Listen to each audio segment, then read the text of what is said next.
Voltamos com Conexão, primeiro programa da série. Estaremos nos encontrando toda semana aqui no TV Câmara. E hoje nós estamos conversando com o presidente da Câmara Municipal de Uberaba, vereador Luiz Humberto Dutra.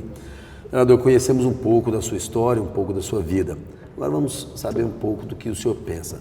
Nos seus mandatos legislativos, o senhor esteve atuando fortemente na área de segurança pública, propôs a criação da CETRANS, propôs a criação de vários mecanismos, né? Bike patrulha, mecanismos na área de segurança pública. Como o senhor vê hoje a segurança pública? É um problema atual sério, a sociedade sofre com a segurança pública. O senhor acha que piorou a segurança? O que está acontecendo? Eu volto a responder a sua pergunta, Genaro, mas me permita primeiro dizer para você que quando você fez um aparato da minha história, né? Então, se você quer conhecer uma pessoa, você vê o que ela foi ao longo de sua vida e não o que ela aparenta ser. Aí você vai chegar à pessoa em que ela realmente é. Respondendo à sua pergunta sobre segurança pública, a área em que militei muitos anos, sempre procurando fazer o melhor. E imaginava que eu pudesse fazer ali um trabalho no combate à criminalidade e que quanto mais eu pudesse trabalhar, menos violência nós iríamos ter. Lê do engano, as coisas foram totalmente diferentes.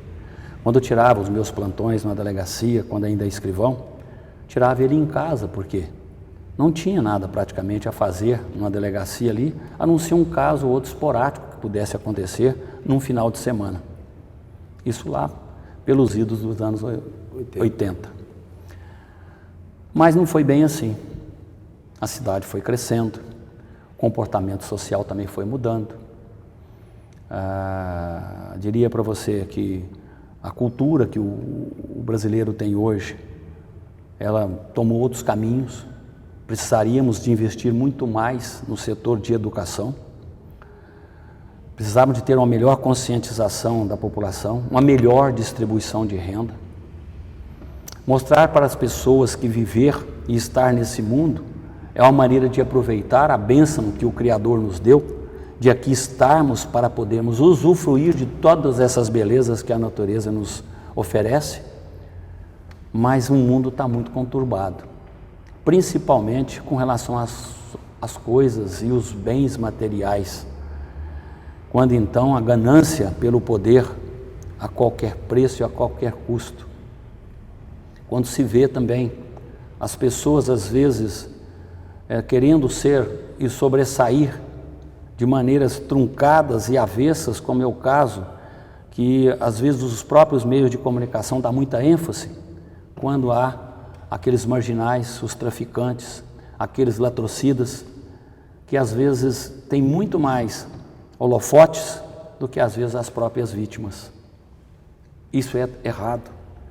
Essas pessoas não poderiam ter o espaço que às vezes os próprios meios de comunicação lhe dão, porque vão dar para eles ainda mais incentivos para que eles possam continuar no submundo do crime. E as nossas leis frágeis, e ainda com os maus exemplos dos homens públicos, que está assolando esse nosso país e está trazendo um certo desconforto para todos nós, não sabemos para onde irá essa nação. Costumo dizer que o Brasil está jogado à sua própria sorte. Teremos que procurar um caminho, um mecanismo e uma maneira com que nós possamos sim avançar no nosso sistema democrático de direito, fazendo aí um combate com as causas, no sentido de melhorarmos em questões de violência, porque de nada adianta querer combater só os efeitos, né, com pena de morte, com pena perpétua e tudo mais, que não vai resolver, mas sim procurando dar bons exemplos, melhores investimentos com os recursos públicos, com bons exemplos, em que o que está hoje no poder, seja em qualquer das suas esferas, tem que dar bons exemplos. Diz que os gestos, ao melhor dizendo, as palavras derrubam, os gestos e as atitudes arrastam. Agora, presidente, o senhor, na sua história de vida, o senhor começou a trabalhar muito cedo, né? E hoje a legislação, às vezes, ela tem uma proteção muito grande com a criança e o adolescente, que até a impede de trabalhar para que elas possam estudar mais. Como o senhor vê esse paradoxo? O senhor acredita que a questão da educação, a questão da ocupação da criança e do adolescente poderia ajudar no combate à violência? Quando ela é bem aplicada, quando faz com racionalidade, quando não usa o trabalho infantil para uma forma de ser escravo. No meu trabalho, que eu comecei desde cedo, o meu pai quis me mostrar o caminho do homem reto, do comportamento social que é aceitável, que a gente possa ser honrado com isso, em que ele me dava ali uma disciplina, batendo um cinto, mostrando como é que fazia, mas um trabalho direcionado, desde que não seja um trabalho que seja forçado, que não seja um trabalho que venha usar das crianças para usufruir de lucros e de interesses materiais. Eu penso que é uma forma muito correta de que a pessoa possa alcançar a sua responsabilidade ainda na fase quando criança, mas nunca tirando dela também a liberdade de brincar, de viver a sua infância. Claro que o estudo também é prioridade, mas o trabalho também, desde que seja de uma forma direcionada, desde que seja uma forma com muita responsabilidade por parte dos adultos, o que não acontece. Por quê? Porque a maneira com que hoje está enraizada numa mentalidade coletiva de uma grande parte é de fazer com que essas crianças às vezes sejam escravos de um trabalho para que eles possam usufruir lucros. Isso não podemos permitir, né, Não presidente? podemos, de maneira nenhuma. Agora, como é que o senhor vê o papel da educação no combate à segurança, no combate à violência, no combate à criminalidade? Teríamos que usar os mais recursos na área de educação. Nós precisamos de melhor qualificar o professor. Nós precisamos de fazer uma educação de uma maneira tal que seja com mais responsabilidade, mais comprometimento. Porque da maneira com que a gente possa observar, na sua grande maioria, principalmente nas escolas públicas, o professor já entra na sala de aula, na sua grande parte, já descontente, mesmo porque o que ele ganha hoje é muito pouco para que ele possa levar o mínimo necessário para a sobrevivência da sua família. Isso traz, então, certos dissabores, porque na sua família, não conseguindo ter o necessário para ele, que ele possa ter uma qualidade de vida, ele traz todos aqueles problemas para dentro de uma sala de aula. E os próprios alunos, às vezes, já também com seus pais, ganhando pouco, também já com esses reflexos, somados aos do professor, a educação acaba ficando comprometida. Então precisava de fazer certos ajustamentos, mudanças de comportamentos, de uma maneira tal que nós pudéssemos então melhorar o melhor ganho para o professor. Precisavam de atender melhor às famílias e mostrar que o dinheiro não é tudo, mas que a gente possa viver com dignidade, que a gente possa viver com caráter e com moral, até mesmo debaixo de uma casinha de sapê, como tem muitos que às vezes assim o fazem. A casinha às vezes está limpinha, está arrumadinha, com pouco recurso, mas essas pessoas são sábias e usam da sua inteligência para poder ter o conforto, às vezes mesmo não tendo aqueles recursos que eram necessários. Quando o ser humano parar para pensar que ele tem que viver em sociedade, um para com o outro, e sendo esse lado fraterno mais desenvolvido, eu tenho certeza que nós iremos combater bastante a violência. Agora, o senhor está colocando essa questão de valores, né? O senhor acha que a sociedade está numa crise de valores? O senhor acha que precisa resgatar valores? Exatamente essa questão do ser mais importante do que o ter. E isso está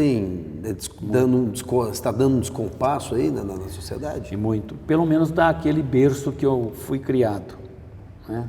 Quando para meu pai, os meus pais e também os meus familiares, parentes, né?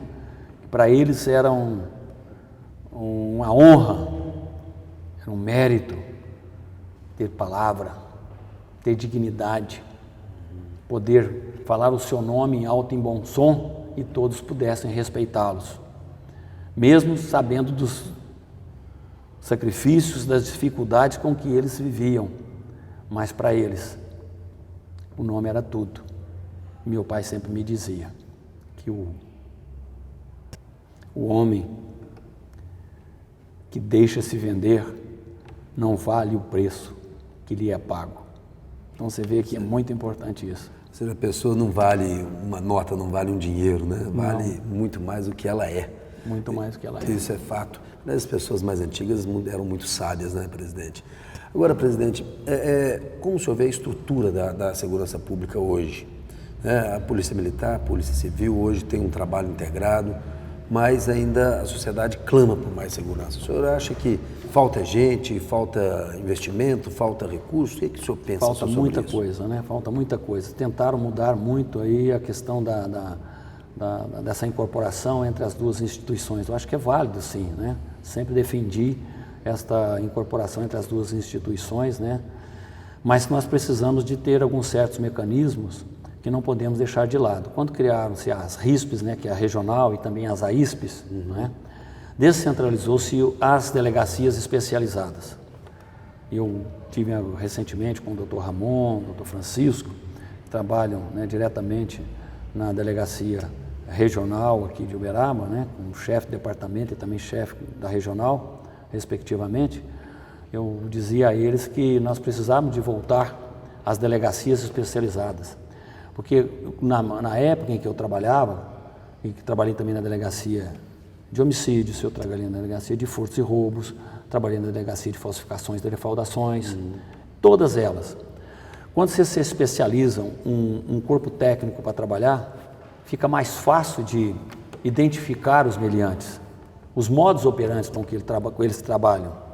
A gente conhecia muito bem, até mesmo através de um papel, eu já fiz apreensão de 84 veículos furtados e roubados, e grande parte deles foi apenas no olhar num documento sentado numa mesa, porque os modus operantes eram os mesmos, e quem faz a coisa errada sempre deixa alguma marca, e eles têm a maneira de trabalhar. Aquele que às vezes usa para fazer o assalto a banco é um tipo de elemento, aquele que às vezes faz o furto de um celular é outro tipo de elemento. Tem aqueles que às vezes faz arrombamentos em residências, eles agem sempre em bandos, sempre que aumenta é um ou outro em cada um dos bandos. Mas os modus operantes, quando se tem uma delegacia especializada, fica mais fácil de detectar esses meliantes e coibir o crime. Agora deixa eu acabar de concluir, porque a resposta fica um pouco mais recheada e que possa ter uma melhor compreensão até do próprio telespectador, quando a gente fala em segurança pública. Nós hoje, com a mudança de comportamentos sociais, de valores morais, e de que muitas vezes hoje é tido e havido quem aquele furta e rouba apenas como mais um elemento na sociedade. Na época em que eu era criança, qualquer um que usasse desses meios, ele tinha que mudar dali do local onde residia por vergonha. Então, diante disso, Genaro, hoje nós temos que investir muito mais ainda em tecnologia. Nós estamos aí com o projeto Olho Vivo, tem alguns aparelhos da área de segurança pública, mas temos que investir muito mais. Já estive 3 vezes fazendo seminário nos Estados Unidos sobre segurança pública e vejo o tanto que eles são evoluídos. Nós precisamos de investir mais em tecnologia. Hoje eles lá têm câmeras que às vezes só de olhar ou só de focar para o elemento, eles já, através da íris do olho, eles já têm identificação da pessoa, quem é aquela pessoa, se ela é uma pessoa de bem ou não. Então nós temos que investir muito mais em tecnologia, em aparelhamento, em pessoas qualificadas, em melhores salários e, acima de tudo, tem que ter muito mais respeito. Os O policial, quando ele estar ali, ele não está a serviço dele, ele está a serviço do Estado e, como tal, deve ser respeitado. Presidente, muito obrigado pela entrevista e foi muito bom conhecer um pouco da sua história e um pouco do que o senhor pensa. Obrigado, Genaro. Obrigado a todos vocês também, telespectadores. No próximo Conexão, você vai conhecer um pouco da psicóloga Regina Basílio e o que ela pensa. Fique ligado na TV Câmara.